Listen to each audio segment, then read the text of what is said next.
Listen. So I've been waiting since 2015 for this movie, and 4 release dates later, I think we got it. Personally, I don't think it's worse than these other X-Men movies that have come out before it, but for it to be the final goodbye just kind of sucks. To be the last installment that we ever get from Fox's X-Men franchise, because Disney snapped and scooped them up, it is kind of disappointing. It is also a movie that's half trying to be a horror flick, and then also a young adult blockbuster, and they kind of struggle more with that shift between the two than the group does escaping this facility. But nonetheless, I think if you've been hyped for the movie, you'll find it to be an okay rent it.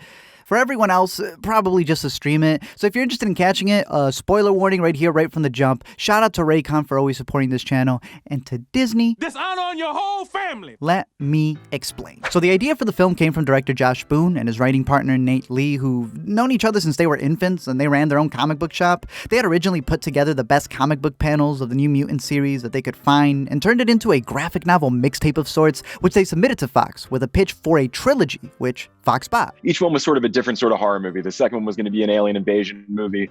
And then the third one sort of more like a magic, Anya related, Inferno one. I know Boone has worked on a couple of Stephen King adaptations and has been leaning on doing a lot more horror work, but the approach to the movie felt like they wanted to have a horror movie, but at the same time, they just wanted Boone to do what he did with his previous movie as well. When it comes to Fox flicks, there's always going to be reports of scripts changing leading up to the movie, while they're shooting the movie, after the movie, but this movie even had its marketing shifting back and forth between the dope horror that we got with the first trailer and then how it was less and less that the closer it got to release, which took years. According to Boone, 70% of the movie was done when Disney came in and bought Fox and started even more delays. We went from waiting all of 2018, all of 2019, hell, 2020 months each feel like a year, so damn it feels like it's been a decade since this was announced. The cast interviews look like a 10-year reunion for the gang since some have completed literal franchises since filming this, and I'm sure they could have done some sort of pickup shots like every movie does, but even before the merger, it sounds like they were given less than Donnie did the IRS. And the script for a very long time had Warlock in it. And about 6 months before we went to go make it, we really had to cut the budget in half to be able to go get it made.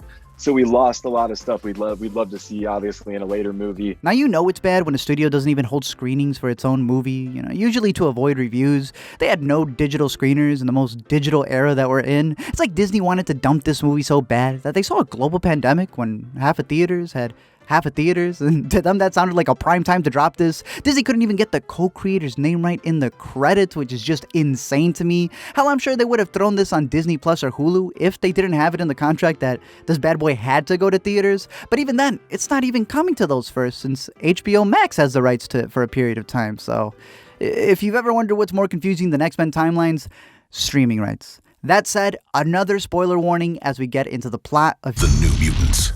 Now, for starters, it is sad that we didn't get one more of those X Easter eggs that we've gotten with all of the other intros with the Fox logo, but now that that's gone, one, I don't like the new name change, but I guess, two, at least in the last one, they went all out with that X and giving us the Easter egg that almost felt like I was watching a Vin Diesel film, and I just find it funny that with the previous ones, they've had no problem showing the Marvel logo, but they made sure with this one, you saw the in association with.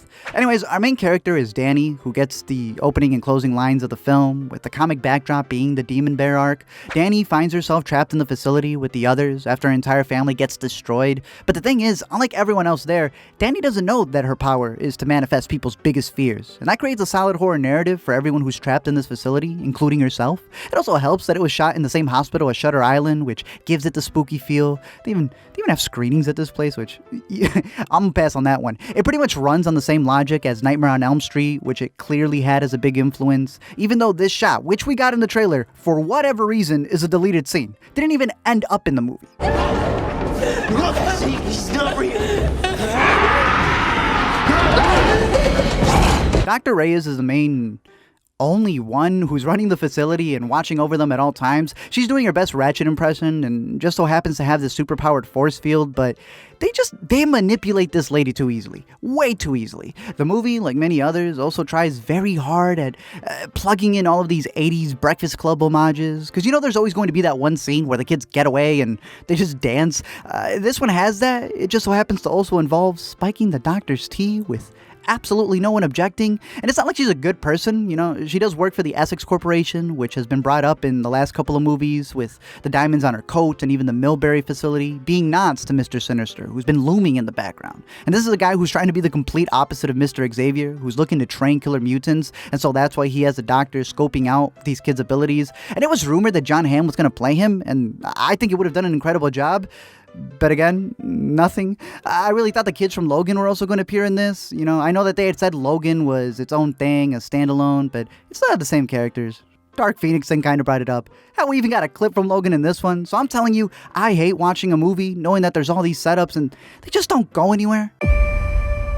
Now, I like Rain, and I think she was the best written character in the movie. But when I hit 9 or 10, my parents became born-again evangelical Christians right at the time in the 1980s that sort of caught fire politically in the country. And, like, you know, politicians started to realize that they could manipulate people based on their religious beliefs. She has the ability to turn into a wolf, but was branded as a witch because of her powers. And even through all that trauma, she still recites her prayers to reconcile the guilt of being a mutant, because that's how looked down upon mutants are. Because the richest people in Brazil can't have a mutant for a son. But what makes the character great is that it doesn't just focus on her troubles, but, you know, there is actually a cute love story in there. Again, I don't think it meshes well with the horror tones that the movie has, and I do feel they should have focused on one or the other, because they just, in my opinion, didn't balance it out. But even then, if they went full out YA flick, I think with a couple more scenes and fleshing out the relationship, it would have held. She's a character who's not just being judged by an external power that she can't hide, but she's able to overcome those insecurities when she finds someone who she connects with internally. Like, from the jump, she rescues Danny and prevents her Queen's Landing. Oh, now I understand why Disney kept halting the release. You could only cut out so much from a movie. Sam has the power to become a cannonball and zip through the air, but he also can't control it, causing the death of his father and others in the mines where he worked, so he's struggling with that guilt and his accents, with even the therapist blaming him for it. You think they stopped looking for you? If you weren't here, you'd be in prison. Or worse. Sunspot was already in Days of Future Past, but they looked for the least tan Brazilian they could find to play the superhero who can manifest the power of the sun. At first you think his ego is the most fickle thing on screen, but then you see the script wrote in a scene where they find a lie detector machine and play with it so the characters can just catch you up on who they are. I know that they wanted his dad to be played by Antonio Banderas, and maybe that's why they ended up casting this guy instead, but the co-creator of the comic called out his portrayal, since a part of Sunspot's experience with his powers is that he tends to clash a lot with racism every time that it flares up. So just to be comic accurate, I am a little confused by the comments made by the director with this decision right here, especially because that element is still in the movie. You just swapped it out to another character who didn't even need it. Now I'm split on her. Just like I've been saying with the movie, this character feels like it's a 2-in-1. For starters, they have her playing the weird girl, you know, the quote-unquote weird girl in the 80s who would be walking around with a sock puppet. But on the other side, she's the bully spitting out Trudeau one-liners. Hey, Standing Rock. You want a buffalo wing? You people love buffalo, don't you? Aww, this isn't the hospital, Pocahontas. It's a cage. Again, I don't think she's the character who needs all this added edginess, especially when that clip that I just showed you edited out the Pocahontas line for the trailer. This isn't the hospital. It's a cage. Must have been a rights thing, even though it's Disney. Like, even the doctor had in her notes that Ileana's pastimes include hating humanity, so I'm sure her character would have been better in the sequels. You know, it is Anya Taylor-Joy, who I think is absolutely fantastic. They just needed to tighten up her dialogue, you know. In the third movie, they talked about her turning into Darkchild, so there would have been a dual personality thing going on, and I just wish they would have led up to that, and not just a third of what we got with this story. Overall, the parable of the two bears, which Danny keeps reciting, carries the biggest moral of the story on deciding whether to feed the one of love or the one of self-destruction, and that's something that every character in the movie has to deal with. Meanwhile, I wish the studio fed them so that we could see where they go, but that coincides with the whole point of the X-Men as well, to show how with the team your best self can come out, as they're all going through delusions, either being haunted by their past, their mistakes, their nightmares, or even their own demon. Bears. There are a lot of great elements dealing with trauma in the movie and how others can help you through it. I just wish they revolved more on that horror style they originally pitched, and not these one-liner bits. And let's kill the bitch. In terms of loose ends, Fox clearly had plans on tying Boone's trilogy back into the main X-Men storyline, so if it felt like things were missing, it's because they were. They cut out a bunch of cameos that they mentioned were going to show up, and they would have been really cool. Colossus, who would be Ileana's brother, was cut out because of the budget, so we never got to see him, just like her relationship with Ellen Page's Kitty Pryde, which would have been dope. Antonio Banderas was going to be in the post-credit scene, but again, he was meant to be the villain that's not going to follow up. Warlock was continuously mentioned, but they cut him to keep the PS2 graphics that was Demon Bear. But there's always the fact that Disney Marvel has plans for a lot of these characters, so once they owned them, no wonder they axed them out. There was no need for them. Just like a lot of things were swapped in Dark Phoenix because they would appear in Captain Marvel. Pretty much the Disney Marvel machine has been doing their thing and building their roster, but in order to get what a lot of people wanted, including myself, which is the Avengers and the X-Men, it seems the OG mutants from the longest superhero franchise had to end. And Channing never even got to be Gambit. At least we got to say goodbye to Logan. I'm so happy we got to see Days of Future Past on screen. I'm just worried for Deadpool, the one unrestricted character who told China they wouldn't censor themselves and then got censored when Disney bought him up and cut him up into a PG-13 version for money, which is like a Disney Channel original movie by Lars von Trier. You agree? Fox is even getting limited hard copy releases, restricted. Like, after the merger, it seems like they're not trying to roll out as many physical copies, so I'm actually surprised they released New Mutants on Blu-ray. But even then, it's like they knew.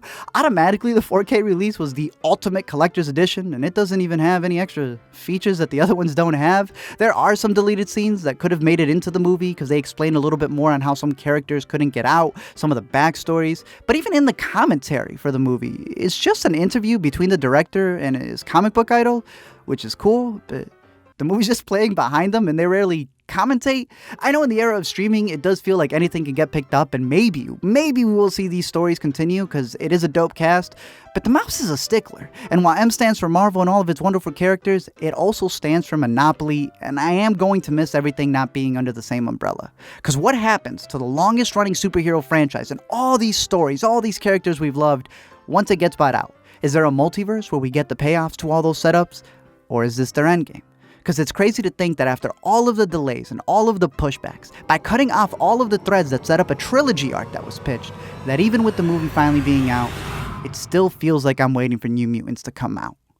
You think the studio would throw us a bone? One that doesn't end up in my mouth?